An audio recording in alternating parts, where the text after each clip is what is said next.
दोस्तों आज का वीडियो अगर आपने देखा तो मैं दावे के साथ कह रहा हूं कि आपका एसआईपी इन्वेस्टमेंट में 20 से 30 लाख रुपए का नुकसान होने से बच जाएगा, या यूं कहें कि 20 से 30 लाख रुपए का आपको एसआईपी इन्वेस्टमेंट में आपको फायदा होगा अगर आपने ये वीडियो देखा। क्योंकि बहुत सारे लोगों को ये कन्फ्यूजन है कि हमें एसआईपी कहाँ से करना चाहिए, हमें बैंक से एसआईपी करना चाहिए या ग्रो ऐप से एसआईपी करना चाहिए, या भी और भी बहुत सारे ऐप्स हैं मार्केट में जो एसआईपी प्रोवाइड करते हैं। तो हमें क्या उन ऐप से एसआईपी करना चाहिए या डायरेक्टली बैंक से एसआईपी करना चाहिए? तो मैं आपको बता दूं कि आज मैं आपका एक कन्फ्यूजन दूर करूंगा और साथ ही आपको एक क्लियर क्लियर थॉट प्रोसेस बताऊंगा कि हमें एसआईपी कहाँ से करनी चाहिए। ठीक है, तो दोस्तों आज के टाइम पर दो तरह से एसआईपी होती है और बहुत सारे लोग आज के टाइम पे भी बहुत गलत तरीके से एसआईपी कर रहे हैं और उनका लॉन्ग टर्म में काफ़ी नुकसान हो रहा है। तो आज के टाइम पे एसआईपी करने की बहुत सारी तरीके हैं। जैसे कि आप समझ लीजिए, आप डायरेक्टली बैंक जाते हैं, बैंक वाले आपको कहते हैं कि सर हमें हमारे यहाँ पे एसआईपी कर लीजिए, इन्वेस्टमेंट कर लीजिए, तो वहाँ से भी लोग एसआईपी करते हैं। या बहुत सारे म्यूचुअल फंड डिस्ट्रीब्यूटर हैं जो जो आपको एसआईपी करवाते हैं, उन्हें एजेंट कह सकते हैं, कमीशन एजेंट कह सकते हैं, जो आपसे कुछ कमीशन लेके आपका एसआईपी करवाते हैं। डिस्ट्रीब्यूटर होते हैं वो एसआईपी के, तो वो एसआईपी करवाते हैं। या डायरेक्टली और बहुत सारे तरीके हैं जो ऐप से करते हैं। बहुत सारे प्ले स्टोर पे ऐप्स है, ग्रो ऐप है, up stock, angel one, phone पे और भी बहुत सारे ऐप है जो कि जहां से आप एसआईपी कर सकते हैं। तो लोग क्या करते हैं, वो ऐप्स को डाउनलोड करते हैं, वहां पे अकाउंट बनाते हैं और वहां से एसआईपी करते हैं। तो एसआईपी करने का बहुत तरीका है, लेकिन बेस्ट तरीका कौन सा है वो हम आपको बताते हैं। देखिए, अगर आपने ये वीडियो लास्ट तक देखा तो आपका 20 से 30 लाख रुपए तक का फायदा हो सकता है। तो इसलिए इस वीडियो को लास्ट तक जरूर वॉच करें, बहुत ही इंपॉर्टेंट वीडियो होने वाली है आपके एसआईपी इन्वेस्टमेंट के लिए। तो चलिए वीडियो को शुरू करते हैं। सबसे पहले हम आपको बता दें कि अगर आप बैंक जाते हैं, ठीक है, बहुत सारे लोगों को कन्फ्यूजन है, सर बैंक से एसआईपी कर लेते हैं ना, वहाँ पे तो सब कुछ सही है, बैंक वाले ही करा देंगे तो कोई दिक्कत नहीं होगा।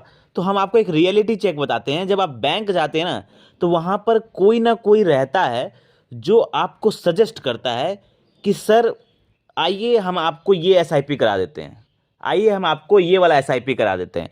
तो उन लोगों का क्या रहता है, उन्हें एक तरह से कह सकते हैं, आप कमीशन एजेंट कह सकते हैं, जो बैंक में एसआईपी इन्वेस्टमेंट या जो भी लोग आते हैं उनको इन्वेस्टमेंट के बारे में सलाह देते हैं।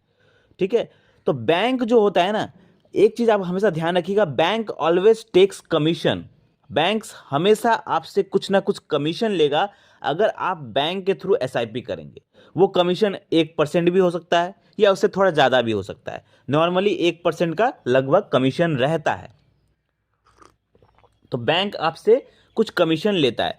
बैंक, अगर आप बैंक में जाएंगे, बैंक में पूछेंगे सर मुझे एसआईपी करना है, मुझे एसआईपी करवा दिए, तो वहाँ पे जो आदमी रहेगा जो आपको एसआईपी करवाने के लिए रहेगा, वो बेसिकली उनका जो टारगेट, उनको टारगेट दिया रहता है कि आप बैंक में जितने भी लोग आते हैं, आप उनको अगर कोई इन्वेस्टमेंट के बारे में पूछता है तो आप उनको एक पर्टिकुलर फंड का टारगेट दिया रहता है। ठीक है, कि ये फंड में आपको एसआईपी करना है, ये फंड में आपको एसआईपी लोगों को करवाना है। उनको टारगेट दिया रहता है कि इस फंड का एसआईपी आप बेचो जितना हो सके, ताकि उन्हें मैक्सिमम कमीशन मिले। वो उस फंड को आपको सजेस्ट करेंगे जिससे उन्हें मैक्सिमम कमीशन मिले।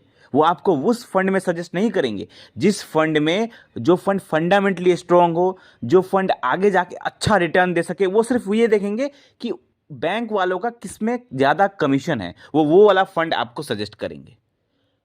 तो इसीलिए बैंक में तो नहीं करना चाहिए। इसका हम कैलकुलेशन आपको दिखाते हैं। जब आप कैलकुलेशन देखेंगे ना, तब आपको समझ में आएगा कि क्यों आपको कहाँ पर एसआईपी करनी चाहिए। ठीक है, मैं आपको दो कैलकुलेशन दिखाऊंगा। एक कैलकुलेशन दिखाऊंगा जो आप डायरेक्टली किसी ऐप से करते हैं, या एक कैलकुलेशन दिखाऊंगा जो आप बैंक से करते हैं। ठीक है, देखिए, जब आप बैंक से करते हैं ना, तो कस्टमर क्या करता है, आपको फोर्स करता है कि सर आप ये वाला एसआईपी ले लीजिए, ये वाला एसआईपी बढ़िया है।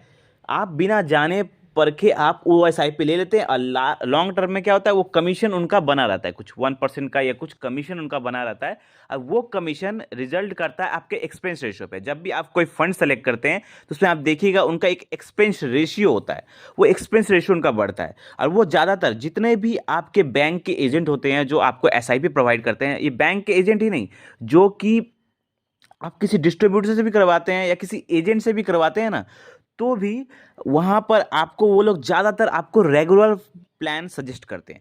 किसी भी फंड का ना दो टाइप का होता है, एक डायरेक्ट प्लान होता है, एक रेगुलर प्लान होता है। तो जितने भी आपको जो एजेंट रहते हैं, बैंक हो या म्यूचुअल फंड हाउस, जो अलग अलग टाइप के ऑफिस खोल के बैठे रहते हैं, जो एसआईपी प्रोवाइड करवाते हैं, वो लोग आपको रेगुलर प्लान सजेस्ट करवाते हैं। क्यों? क्योंकि उनमें उनका कमीशन बना हुआ रहता है। तो हम आपको कैलकुलेशन दिखाते हैं, क्योंकि रेगुलर प्लान में उनका कमीशन बना हुआ होता है, वो कमीशन उनका एक्सपेंस रेशियो में बढ़ जाता है। ठीक है, तो हम आपको कैलकुलेशन दिखाते हैं। एक कैलकुलेशन है डायरेक्ट जो आप एसआईपी करते हैं ऐप से, और एक होता है रेगुलर प्लान जो आप करते हैं बैंक या किसी म्यूचुअल फंड डिस्ट्रीब्यूटर से, किसी एजेंट से। ठीक है, तो पहला कैलकुलेशन देखिए, 5,000 का दोनों का रहेगा। समझ लीजिए कोई आदमी अगर 5,000 रुपये किसी ऐप से इन्वेस्ट कर रहा है, चाहे वो ग्रो ऐप हो या कोई भी ऐप हो, ऐप से इन्वेस्ट कर रहा है, और एक आदमी है जो इन्वेस्ट कर रहा है बैंक से या किसी डिस्ट्रीब्यूटर से। ठीक है, 5,000 वो भी इन्वेस्ट कर रहा है, 5,000 वो भी इन्वेस्ट कर रहा है। ठीक है, रेट ऑफ रिटर्न इसमें क्या हो जाएगा, अगर अच्छे फंड में सेलेक्ट करेंगे तो 15% का rate of return long term में तो आराम से मिलता है। मैंने बहुत सारे वीडियो बनाए हुए हैं, आप जब देखेंगे तो उसमें देखेंगे काफ़ी तगड़े फंड्स हैं जो कि 20% 25% का रिटर्न देते हैं, लेकिन फिर भी हमने यहाँ पे कैलकुलेशन के लिए एवरेज रिटर्न 15% का पकड़ा हुआ है। ठीक है, 15% का रेट ऑफ रिटर्न डायरेक्टली जो अगर कोई बैंक ऐप से कर रहा है उसकी हम बता रहे हैं। रेट ऑफ रिटर्न 15% हो गया। टाइम पीरियड चलिए हम एग्जांपल के लिए लेते हैं 25 साल। ठीक है, तो इन्वेस्ट अमाउंट होगा 5,000 रुपये, अगर पर मंथ इन्वेस्ट करते हैं तो इन्वेस्ट अमाउंट हो जाएगा 15 लाख रुपए। वैल्यू बनेगी यहाँ पर 1,64,00,000 रुपए, मतलब 25 सालों के बाद उसे पैसा मिलेगा 1,64,00,000 रुपए के आसपास। ठीक है, चलिए ये हो गया अगर आप किसी ऐप से करते हैं। चलिए हम देखते हैं अगर कोई अगर बैंक से करता है तो उसे कितना बनता है। तो वो मंथली इन्वेस्टमेंट करेगा 5,000 रुपये, वही सेम इन्वेस्टमेंट है। रेट ऑफ रिटर्न इसमें लग जाएगा 14%। क्यों? फंड वही रहेगा लेकिन रिटर्न कम हो जाएगा। क्यों? क्योंकि रिटर्न 1% का कमीशन कौन ले लेगा, बैंक वाला या कमीशन एजेंट या डिस्ट्रीब्यूटर, जिससे भी आप करवाएंगे, अगर आप किसी के थ्रू करवा रहे हैं तो वो रिजल्ट करता है आपके एक्सपेंस रेशियो पे, और जब एक्सपेंस रेशियो आपका बढ़ जाता है तो आपका रिटर्न कम हो जाता है। इसलिए हम यहाँ पे 14% का लेते हैं। ये एग्जाम्पल के लिए है, ज़्यादा भी हो सकता है, कम भी हो सकता है, एग्जाम्पल के लिए रहे। टाइम पीरियड इसमें पकड़ लिए 25 साल। इन्वेस्टमेंट अमाउंट इसमें हो रहा है 15 लाख रुपए, वही सेम इन्वेस्टमेंट अमाउंट जो आप ऐप से कर रहे थे, वही फंड है, बस कैलकुलेशन अलग है। तो 15 लाख रुपए, इसमें वैल्यू बन रहा है 1,36,00,000। ठीक है, अब आप उसमें देखिए कोई डायरेक्टली ऐप से कर रहा था तो वही फंड में उतना ही पैसा इन्वेस्ट करके उसका बन रहा था 1,64,00,000, और इसका बन रहा है 1,36,00,000। तो देखिए अगर आप डायरेक्टली ऐप से कर रहे हैं तो आपको मिल रहा है 1,64,00,000 और इसमें मिल रहा है 1,36,00,000। अब दोनों को माइनस अगर कर देते हैं तो लगभग 27 लाख रुपए से ज़्यादा का यहाँ पर डिफरेंस दिख रहा है। तो अगर कोई डायरेक्टली ऐप से करता है और कोई बैंक से करता है, तो जो बैंक से कर रहा है उसको लगभग 27 लाख रुपए से ज़्यादा का नुकसान हो रहा है लॉन्ग टर्म में। क्यों? क्योंकि उसने किया था बैंक से या किसी डिस्ट्रीब्यूटर से, किसी एजेंट से। इसीलिए कहा जाता है कि जब भी आप एसआईपी इन्वेस्टमेंट करें तो डायरेक्टली खुद से करें, किसी ऐप के थ्रू करें, या उनके वेबसाइट, किसी फंड हाउस के वेबसाइट से डायरेक्टली जाके करें। जैसे कि एसबीआई का है तो एसबीआई का म्यूचुअल फंड का जो वेबसाइट है वहाँ से डायरेक्टली जाके कर सकते हैं, या किसी ऐप से करते हैं तो डायरेक्टली ऐप से कर लीजिए। ग्रो ऐप है, अप स्टॉक, बहुत सारे ऐप्स हैं, वहाँ से आप करेंगे तो आप डायरेक्ट प्लान चूज कर पाएंगे, अपने मर्जी के हिसाब से फंड चूज कर पाएंगे, और आपको लॉन्ग रन में 20 से 30 लाख रुपए तक का फायदा होगा। तो इसीलिए आप जब भी करें एसआईपी इन्वेस्टमेंट तो कोशिश करें कि आप किसी एजेंट से, बैंक से या किसी डिस्ट्रीब्यूटर से एसआईपी ना करके खुद से किसी ऐप के थ्रू करें, या खुद से किसी वेबसाइट जो उनके फंड हाउस का जो वेबसाइट है डायरेक्टली वहाँ से करें। यह रेकमेंडेड है, सबसे इजी प्रोसेस है आज के टाइम पे, ऐप से करें। बहुत सारे ऐप्स हैं, अच्छे अच्छे ऐप्स हैं, तो उन ऐप के थ्रू आप करेंगे तो आपको लॉन्ग रन में बहुत फ़ायदा हो सकता है।